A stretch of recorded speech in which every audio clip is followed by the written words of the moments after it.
খালেদা জিয়ার মরদেহ এভারকেয়ার হাসপাতাল থেকে সকালে নেওয়া হবে গুলশান ২ এলাকার বাসভবন ফিরোজায়।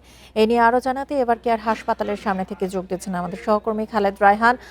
রায়হান, এখন পর্যন্ত আমরা আমাদের আরেক সহকর্মী বনের কাছ থেকে জানতে পেরেছিলাম যে হয়তো ৯টার পরপরই তার মরদেহ হিমঘর থেকে বের করা হবে এবং গুলশানের বাসভবনে শেষবারের মতো তাকে নিয়ে যাওয়া হবে। এখন পর্যন্ত সেখান থেকে সার্বিক কি তথ্য পেয়েছেন আপনি? দেখুন, আমরা ঠিক এভার কেয়ারের বাইরেই কিন্তু অপেক্ষা করছি। কিছুক্ষণ আগে আমরা দেখলাম এসএসএফ এবং পিজিআর তাদের যেই বহর, সেই বহরের অগ্রভাগের যে গাড়িগুলো সেগুলো কিন্তু বের করে রাখা হয়েছে এবং ভেতর থেকে বেগম খালেদা জিয়ার মরদেহবাহী যে গাড়ি, যে অ্যাম্বুলেন্স, সেটি কিন্তু ভেতরে অবস্থান করছে বলে আমরা এখানে যারা রয়েছেন আইন শৃঙ্খলা বাহিনীর সদস্য তাদের কাছ থেকে সেই তথ্যই পাচ্ছি এবং আমরা অপেক্ষা করছি। এবং বহরের প্রথম যেই গাড়িটি সেটিও কিন্তু আমরা দেখছি যে একেবারেই গেটের বাইরে কিন্তু অপেক্ষা করছে। যে কোনো মুহূর্তে হয়তো বেগম খালেদা জিয়ার বহরকারী যেই গাড়িটি সেটি কিন্তু বের হওয়ার কথা রয়েছে এবং সার্বিক যে প্রস্তুতি, যে রুটটি দিয়ে যাওয়া হবে সেই রুটটি কিন্তু এরই মধ্যে আমরা তথ্য পেয়েছি যে সেই রুটটি কিন্তু পুরো রাস্তাটাকেই ফাঁকা করা হয়েছে। যে রুটটি দিয়ে তিনি যাবেন এই পূর্বাচলের ৩০০ ফিটের রাস্তা হয়ে এখান থেকে বের হয়ে করিল ফ্লাইওভার দিয়ে নেভি হেডকোয়ার্টারের ভেতর দিয়ে গুলশান ২ এর ফিরোজাতে সেই রাস্তাটি কিন্তু এরই মধ্যে ফাঁকা করার যেই প্রক্রিয়া সেটি কিন্তু শেষ হয়েছে বলে আমরা জেনেছি এবং আমরা দেখছি যে সেনা সদস্য যারা রয়েছেন তারা কিন্তু অপেক্ষা করছেন এবং বহরের প্রথম দিককার যে গাড়িগুলো সেগুলো কিন্তু এরই মধ্যে বের হয়ে যে ধারাবাহিক যেই বের হয়ে সেগুলো কিন্তু তারা বাইরেই অপেক্ষা করছেন এবং এসএসএফ এবং পিজিআর আমরা সবাইকে দেখছি, তাদের কর্মতৎপরতাও কিন্তু আমরা দেখতে পাচ্ছি যে তারা কিন্তু বাইরে এই এভারকেয়ার হাসপাতালের সামনের যে সড়কটি রয়েছে সেখানে তারা অবস্থান করছেন। এছাড়া বিপুল পরিমাণে আইন শৃঙ্খলা বাহিনীর সদস্য, র্যাব, পুলিশ, বিজিবি, আনসার তারা সকলেই কিন্তু এখানে অবস্থান করছেন। আসলে যে কোনো সময়ই বের করা হতে পারে। আমাদেরকে প্রথমে বলা হয়েছিল ৮টার কিছুটা পরপর, তারপরে বলা হয়েছিল ৯টার মধ্যে বেগম খালেদা জিয়াকে এখান থেকে নিয়ে যাওয়া হবে। তার যে মরদেহবাহী যে গাড়িটি আছে সেটিকে নিয়ে যাওয়া হবে এবং একই সঙ্গে যে বহর সেটিকেও কিন্তু একসঙ্গে তারা যাবেন।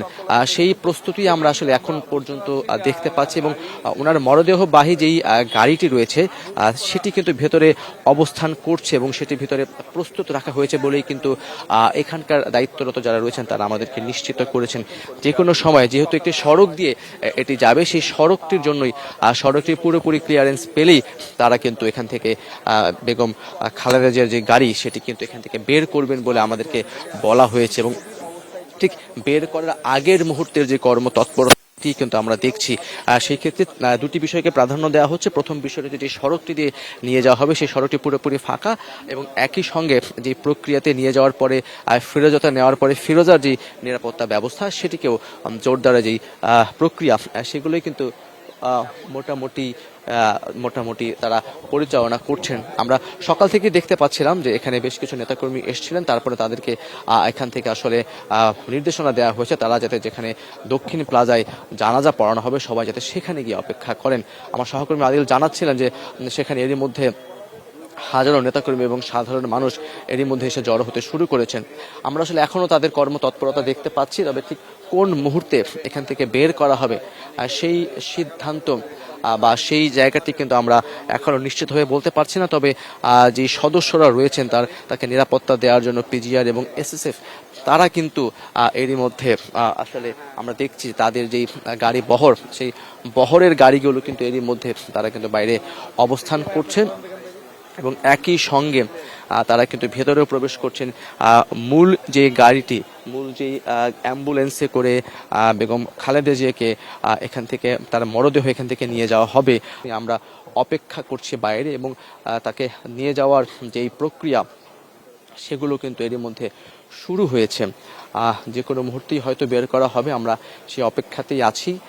যে আইন শৃঙ্খলা বাহিনীর সদস্যরা রয়েছে এবং 23 নভেম্বর যখন বেগম খালেদা জিয়া অসুস্থ অবস্থায় এই এভারকেয়ার হাসপাতালে আসেন, তারপরেই সরকারের পক্ষ থেকে তাকে সর্বোচ্চ গুরুত্বপূর্ণ ব্যক্তি হিসেবে আখ্যায়িত করে তার নিরাপত্তার জন্য এবং এখানে যাতে হাসপাতালের বাইরে কেউ ভিড় না করে সেজন্য কিন্তু এই যে চৌকিগুলো দেওয়া হয়েছে, নিরাপত্তা চৌকি দেওয়া হয়েছে, ব্যারিকেড দেওয়া হয়েছে এবং তারপরে আমরা দেখেছিলাম যে তাকে যেই সর্বোচ্চ নিরাপত্তার যে বিষয়টি সেটি কিন্তু নিশ্চিত করা হচ্ছে। আসলে আমরা এখনো অপেক্ষা করছি যে কোনো সময় হয়তো বেগম খালেদা জিয়ার মরদেহবাহী যেই গাড়ি সেটি কিন্তু এখান থেকে বের করা হবে এবং বের করে ফিরোজাতে নিয়ে যাওয়া হবে। তার সম্পূর্ণ প্রস্তুতি কিন্তু এরই মধ্যে এখানে সম্পন্ন করা হয়েছে। এখন অপেক্ষা যে কখন তাকে আসলে এখানে নিয়ে যাওয়া হবে। এভারকেয়ার হাসপাতাল থেকে জানাচ্ছিলেন সহকর্মী খালেদ রায়হান।